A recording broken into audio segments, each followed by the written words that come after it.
What would a smartphone look like that's based off of the Firefox browser? Like this, of course.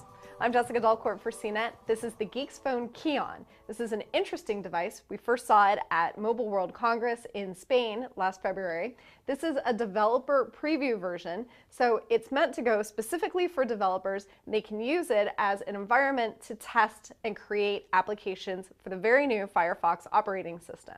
This is not intended for people to actually pick up and buy, but it does give us a very interesting window into phones like this that consumers eventually will buy.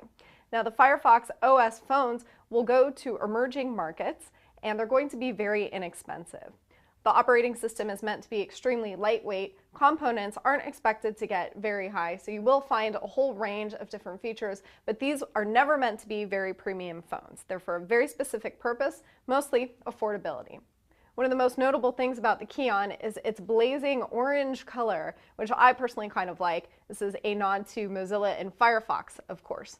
It's got a soft touch finish that I find really comfortable. It's got the sort of rounded edges on the back, makes it comfortable to hold. The screen does protrude a little bit from the sides, which kind of dampens down the comfort level just a little bit, but it does make it very easy to pop off the back cover and get to the micro SD card slot and SIM card slot underneath.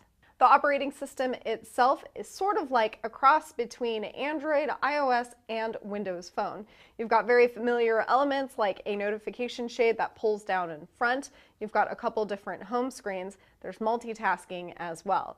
You navigate with a touch-sensitive button at the very bottom.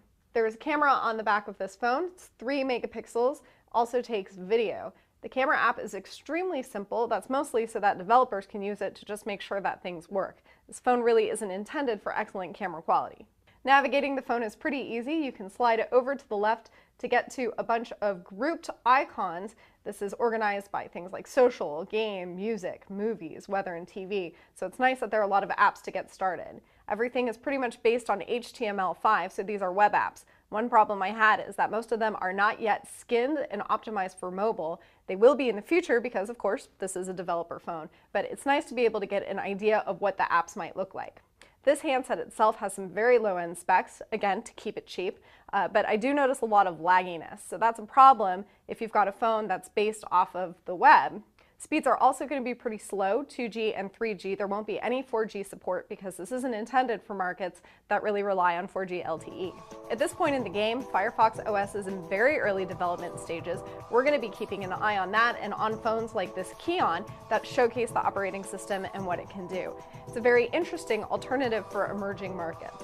I'm Jessica Dalcourt. This has been the Geeksphone Keon developer preview for Firefox OS.